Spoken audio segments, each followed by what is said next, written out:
Muy buenas a todos y bienvenidos una vez más a mi canal. Yo soy Chelo y esto es Moonlight Books. Y en el vídeo de hoy venía para comentaros que no me había olvidado de hacer la batalla de los libros góticos clásicos favoritos. Lo que pasa es que me ha costado encontrar tantos como para hacer una batalla. Así que en lugar de eso os traigo aquí esta pila. Mi top 10 clásicos que debéis leer si os gusta el gótico. Así que eso es lo que vamos a hacer hoy.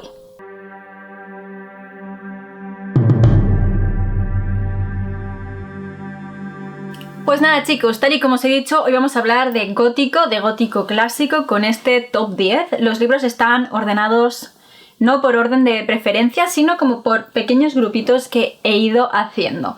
En primer lugar, quiero hablaros de Los orígenes del género, que son dos novelas que sí o sí tenéis que leer, pero que son muy distintas. La primera es El castillo de Otranto, de Horace Walpole. Está en esta colección de Valdemar, que va con otras dos piezas, pero bueno, vamos a hablar en este caso del castillo de Otranto. Es la primera novela del género y además es la novela que le da nombre, porque lo gracioso de todo este asunto es que Horace Walpole publicó esta novela al principio de forma anónima, para ver cómo funcionaba en el mercado editorial de la época, y cuando vio que iba bien hizo una reedición en la que ya firmó con su nombre y además le puso un prólogo en el que él mismo decía que era una novela gótica. O sea, creó un género nuevo y además le puso nombre. Es algo maravilloso. Es la primera novela del género. Horace Walpole es el padre del gótico y esta novela tiene muchísimas influencias medievales. Él estaba obsesionado con los castillos, las armaduras y demás, y todo esto se nota aquí. Además, El castillo de Otranto es la novela que establece todas las características del género, así que es de obligada lectura para los que os guste el gótico. Eso sí, a pesar de que es una novela publicada a finales del siglo XVIII, es muy fácil de leer, tiene un ritmo muy rápido y los personajes son bastante cómicos, a pesar de que estamos en un entorno realmente hostil, un castillo gótico en el que hay una figura opresora que está intentando someter a dos jovencitas, hay una maldición. En fin, hay de todo. Esta novela a mí me parece realmente que es una novela divertida por cómo hablan, por cómo reaccionan los personajes y además es que es gótico en estado puro. Yo la he leído varias veces, no voy a mentiros, y creo que es de obligada lectura. Y si Horace Walpole es el padre de la literatura gótica, es indiscutible que Anne Radcliffe es la madre. Y así como os había dicho que aquí hay tres historias, una de ellas es El castillo de Otranto, este monstruo es Los misterios de Udolfo. Es un buen tocho y además no es para nada un libro de lectura fácil, pero vale muchísimo la pena. Es una novela que, todo se ha dicho, se excede con las descripciones, pero es que no podemos olvidarnos en la época en la que se publicó, la gente no tenía otros pasatiempos como hoy en día, que podemos ver Netflix, jugar a videojuegos, en fin, la gente se dedicaba muchas horas a leer y además, y sobre todo, la gente no tenía acceso a internet, entonces no podía buscar Pirineos, ver 4 o 5 fotos y hacerse una idea, así que bueno, podemos encontrarnos con 200 páginas de descripciones de los Pirineos en este libro, sí, pero aún así la historia vale mucho la pena.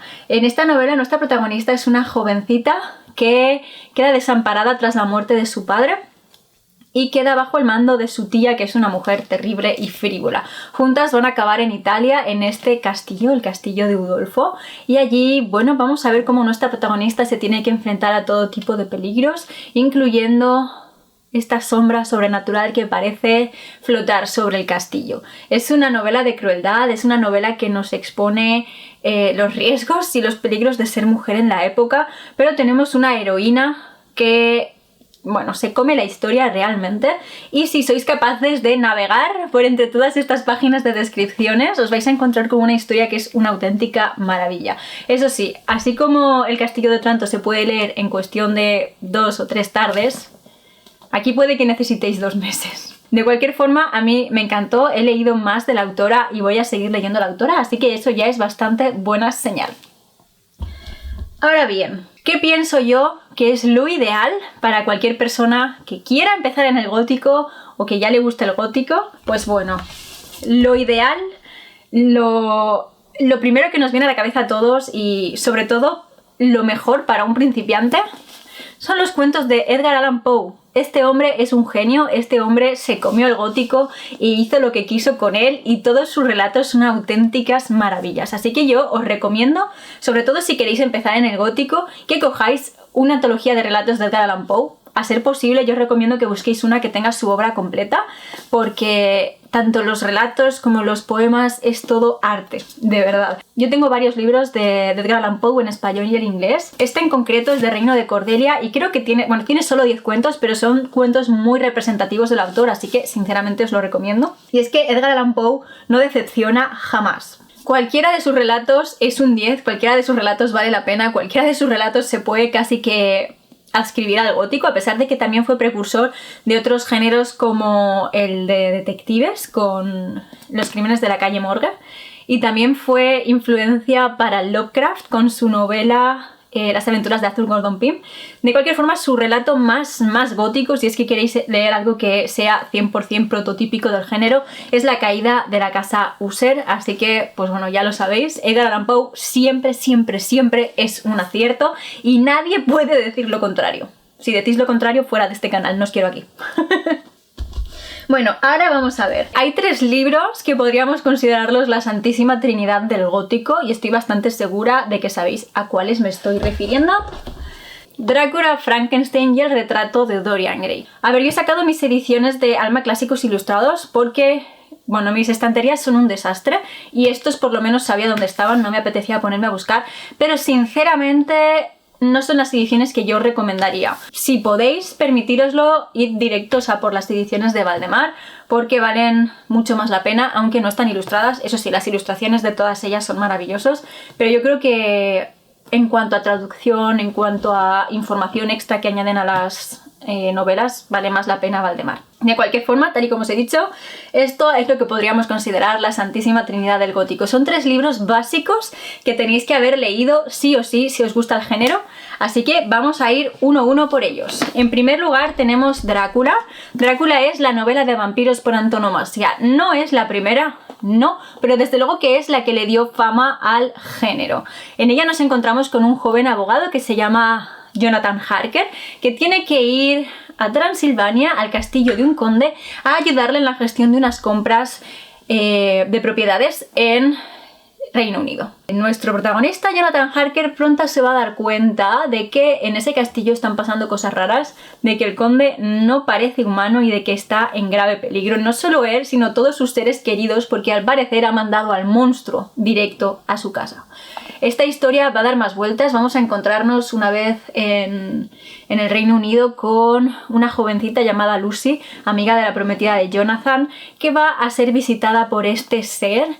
Y bueno, esto va a acabar llevando a que un grupo de extraños y desconocidos acaben uniendo fuerzas para intentar expulsar y cazar a esta bestia que está poniendo en peligro su forma de vida, su seguridad y todo lo que conocen y en lo que creen. Esta novela es una auténtica maravilla, está narrada de forma epistolar y sí que es cierto que tiene fragmentos muy de Lulu. Pero tiene unos personajes maravillosos, de verdad. El Dr. Van Helsing es increíble, Lucy y Mina son maravillosas y lo que menos me gusta del libro, sinceramente, es que todo el mundo tiene peso en la narración, excepto Drácula. Y a mí me habría encantado su parte de la historia, me habría encantado poder leerla, saber qué pasaba por su cabeza. No lo sé, es algo que a mí se me queda un poco cojito. El segundo libro de esta trinidad es Frankenstein de Mary Shelley. Este es uno de mis libros favoritos. A mí me gusta más que Drácula. Y es que, no lo sé, me encanta simplemente. Mary Shelley cogió sus miedos, cogió todas aquellas cosas que la habían influenciado a lo largo de ese periodo de su vida. Y yo creo que también se inspiró bastante del contexto en el que lo escribió, que fue esa noche tormentosa en la villa Diodati, para crear esta auténtica joya, que sí, esta novela es gótica, pero también es el inicio de la ciencia ficción, y eso es algo increíble. En ella nos encontramos con un joven Victor Frankenstein, estudiante de medicina con delirios de grandeza, que tiene el objetivo de conseguir crear vida a base de pedazos de cadáveres, conseguir insuflarles vida y crear algo nuevo. El problema es que cuando lo consigue, huye aterrado porque, oh sorpresa, ¿quién se iba a imaginar que un cuerpo construido a base de partes de cadáveres de otros cuerpos iba a ser tan espantosamente feo? Nada que añadir. La cuestión es que, bueno, esta novela va a ir reflejando cómo es la vida de esta criatura, del monstruo, cómo se siente rechazado por la sociedad, cómo simplemente por el hecho de ser diferente, de ser feo, de ser monstruoso, lo van a perseguir, lo van a intentar cazar. Y vamos a ver esta dicotomía, ¿no? En el hecho de querer ser bueno pero de que no se lo permitan, el hecho de culpar a tu creador por haberte creado y luego haberte abandonado a tu suerte, y vamos a tener esta especie de caza del creador al monstruo, del monstruo al creador. Y es una historia, la verdad, muy interesante y que nos hace reflexionar sin lugar a dudas, porque Mary Shelley estaba hablando de cosas que sucedían en su época, pero que si lo pensamos bien son cosas que siguen sucediendo hoy en día. Es una joya del gótico. Y en último lugar, el tercer libro de esta Santísima Trinidad es El retrato de Dorian Gray, que es uno de mis libros favoritos, si no mi libro favorito. Y bueno, es que es una maravilla. Este relato tiene un pacto faustiano, y es que el joven Dorian, que es el hombre más hermoso, el jovencito más hermoso que existe, frente a su retrato que le ha pintado Basil, acaba pronunciando unas inconscientes palabras. Y es que ojalá pudiera cambiarse por el cuadro de forma que él permaneciera siempre joven y hermoso y fuera el cuadro quien tuviera que soportar el peso de la edad. Para su sorpresa, este deseo se cumple y Dorian se va a ver frente a frente con la libertad de hacer lo que le dé la gana sin tener que sufrir las consecuencias físicas. Hay otro personaje muy importante que es Lord Henry, que es quien va a ir manejando los hilos, es quien va a ir manipulando a Dorian, llevando a cabo su experimento para ver hasta dónde es capaz de llegar. Y estos tres personajes son tres caras del propio Oscar Wilde, porque él dijo lo siguiente: Lord Henry es quien la sociedad cree que soy, Dorian es quien me gustaría ser, y Basil, el pintor, es quien realmente soy, un pintor enamorado de su arte. Bueno, es una novela que sufrió una fuerte censura y que hasta 2012 el documento original, el manuscrito sin censura, se creía perdido. Ahora existe y creo que de momento hay 2 editoriales que lo tienen. Reina de Cordelia tiene la edición sin censura y además Edelweiss ha sacado una edición preciosa en la que se mezclan las 2 versiones, que me parece que es lo mejor que podían haber hecho, porque yo las he leído las 2 y sinceramente creo que ambas mezcladas habrían hecho una historia mejor. En este caso además con las ilustraciones de Benjamin Lacombe, que eso ya es un 10 de 10. Vale, vamos allá con otras novelas. Os he hablado de Drácula al principio. Y bueno, mi novela de vampiros favorita no es Drácula, es Carmilla, que además es predecesora a Drácula. No es la primera novela de vampiros escrita. Antes se escribió El vampiro de Polidori, que se escribió a la vez en la misma noche que Mary Shelley escribió Frankenstein, pero esa es otra historia. La cuestión es que Carmilla es una historia de vampiros así de cortita, que a mí personalmente me gusta muchísimo más que Drácula y que sin lugar a dudas os la recomiendo. En esta novela se plantan las semillas de ese vampiro seductor, de ese vampiro que aparte es una bestia incapaz de controlar sus impulsos, y tenemos esta relación tan tormentosa que se da entre Carmilla y Laura. Frente al castillo en el que vive Laura con su padre se estrella un carruaje y allí aparece una dama con una jovencita de la misma edad de Laura que se llama Carmilla, y deciden dejar a Carmilla en el castillo porque ha sido afectada por este choque, y tras la llegada de esta hermosa joven va a empezar a extenderse una enfermedad por los alrededores que también acaba afectando a Laura. Pronto van a temerse que no sea una simple enfermedad, sino que sea la influencia de un vampiro, y esto va a poner a Carmilla en grave peligro. Esta novela me encanta, la podéis leer en una tarde, y como no la he recomendado lo suficiente, quería volver a recomendarla en este vídeo. Así que ya sabéis, leed Carmilla si no lo habéis hecho, y si ya lo habéis hecho, leedla otra vez. Bueno, también dentro de la Santísima Trinidad de la literatura gótica hemos hablado del pacto faustiano que aparece en El retrato de Dorian Gray. Pues yo creo que eso en parte puede beber de aquí. Melmoth, el errabundo de Maturin, una de las novelas más oscuras del gótico. Y es que, bueno, para empezar, con esta novela sucede un poco como con Los misterios de Udolfo. Tenéis que daros tiempo para leerla porque es muy larga y requiere un poco de concentración. Además tiene algo dentro del gótico. Me parece que hubo ciertas novelas que adoptaron un tipo de estructura que es el hecho de historia matrioska, que le llamo yo, historia dentro de historia, dentro de historia, dentro de historia. Esta es una de esas novelas. Y a mí eso es lo que más me falló de esta historia, porque por lo demás me parecía que podía haber sido una novela de 5 estrellas. En esta novela nos encontramos con un personaje llamado Melmoth, que ha vivido cientos y cientos de años y que ha hecho un pacto por el que es capaz de vivir eternamente, pero su tormento tampoco tiene fin. Entonces él lo que tiene que hacer es conseguir tentar a otras personas a que ocupen su lugar, y esto es lo que vamos a ir viendo a lo largo de esta historia. Tenemos un hombre con vida eterna, pero todos los pactos faustianos tienen una doble cara y acaba explotándole en la cara, que es lo mismo que pasa con Dorian. La cuestión es que esta novela, bueno, pues va por otros derroteros, porque Dorian al final es un canto al hedonismo y a la belleza y al disfrute de la vida. Esta novela tenemos como... A mí se me antojaba como un siervo del demonio que tenía que conseguir llevarle vidas. O sea, es bastante más oscura.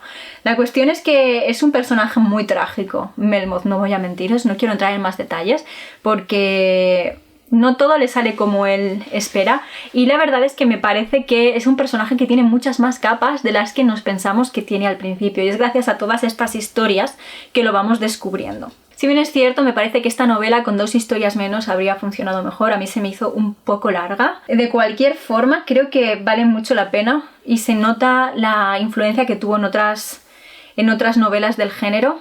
Bueno, se considera que es de las obras cumbres dentro del gótico, así que si os gusta el género, sin lugar a dudas, es de obligada lectura. Una de las primeras historias que aparecen dentro de la novela de Melmoth tiene que ver con un español que es obligado a ser monje y que acaba en los tribunales de la Inquisición, y esa parte de la historia de Melmoth me recordó muchísimo a El monje de Matthew Hellewith, que creo que podría ser una de mis favoritas dentro del gótico, de verdad. O sea, vosotros no sois capaces de haceros una idea de los niveles a los que llega esta novela.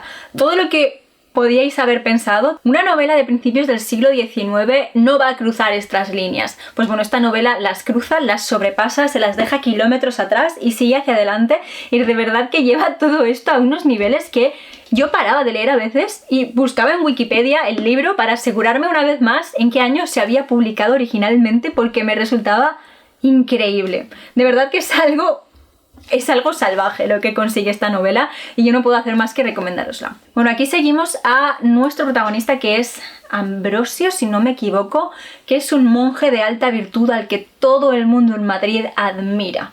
Pero este monje tiene un lado muy oscuro, y es que se ha obsesionado por una jovencita y es capaz de cualquier cosa con tal de someterla a su poder. Y no estoy hablando de forma metafísica, no, estoy hablando de forma muy física, muy real y con intenciones muy oscuras. Nuestro monje va a contar con la ayuda de una misteriosa mujer que ha conseguido meterse en el convento, y no va a preguntarse el motivo por el que ya ha llegado allí ni cómo lo ha conseguido, él simplemente tiene ese objetivo. Hay otras historias que aparentemente son distintas y que van a irse cruzando, porque bueno, al lado de este convento de monjes hay un convento de monjas, y vamos a acabar, al igual que aquí en Maturin, metiéndonos por los subterráneos, bueno, llegando a unos niveles, ya os he dicho, bastante extremos. Esta novela me encantó, creo que, no sé si este año o el que viene, pero va tocando relectura, porque noto que se me está empezando a borrar de la mente. Eso sí, tal y como os he dicho al principio, voy a buscar la edición de Valdemar. Y en último lugar, no podía dejar pasar este vídeo sin recomendaros Cumbres borrascosas de Emily Bronte. Esta novela es una maravilla y es el claro ejemplo de cómo un mal marketing puede afectar a una novela. Estas novelas durante mucho tiempo han sido catalogadas como novelas románticas, como si fuera el mismo tipo de historias que cuenta Jane Austen, y no se parecen en nada. Esta no es una novela de amor, gente, esta es una novela de odio. Y además tiene esa esencia de novela de fantasmas. Contamos con un elenco de personajes, todos ellos odiosos, que prefieren morir a dar su brazo a torcer, prefieren morir a reconocer que se están equivocando, prefieren morir y hacer sufrir a todo el mundo antes que decir lo siento. Y creo que eso ya habla mucho del tipo de historia que es. A mí esta novela me encanta, la he leído ya 3 veces y es que me fascina. Y es lo que os digo, o sea, por mucho que yo ya conozca la historia, cada vez que la releo es como que me desespero por ellos y me gustaría entrar dentro y sacudirlos y decirles: deja de ser estúpido. Va a haber una adaptación al cine de esta película, pero los clips que se están viendo, debo reconocer que nos están dejando a todos muy confundidos. Bueno, en esta novela vamos a ir viendo la vida que llevaron 2 familias que acabaron juntándose. Bueno, y entre ellas también está Heathcliff, que es un niño huérfano que adoptan, y cómo entre todos ellos van a intentar hacerse la vida imposible. Catherine y Heathcliff están enamorados desde niños, pero el orgullo de Catherine no le permite casarse con él porque él es un huérfano y ella es una señorita de cuna que se tiene que casar con alguien que le corresponda, a pesar de que eso la vaya a destruir. Y a pesar de que Heathcliff, como buen hombre vengativo, vaya a dedicarse a hacerle la vida imposible. En fin, es una novela de emociones intensas, es una novela con personajes tóxicos y odiosos y a mí sinceramente me encanta. Así que os la recomiendo muchísimo, tanto esta como Jane Eyre, que se ha quedado fuera por poquito de este top. Creo que deberíais darles una oportunidad. Y bueno chicos, estas eran las 10 novelas de las que quería hablaros. Estos son los 10 clásicos que debéis leer si os gusta el gótico. Dejadme vuestras mejores recomendaciones en los comentarios y ya que estamos, dejad también este emoji para que sepa que sois de los que aguantáis hasta el final del vídeo. A mí ya solo me queda recordaros que os suscribáis a mi canal si os gusta el contenido que estoy subiendo y que le deis a la campanita de notificaciones para que os avise cada vez que suba nuevos vídeos. Y si queréis contenido literario 24/7 podéis seguirme en mis otras redes sociales, os dejo los enlaces directos aquí debajo en la cajita de descripción del vídeo. Y ahora sí, hasta aquí llega este top, hasta aquí todo lo que quería contaros sobre estas novelas góticas clásicas. Espero que hayáis tomado nota de las recomendaciones y eso es todo por hoy y yo me despido hasta el próximo vídeo.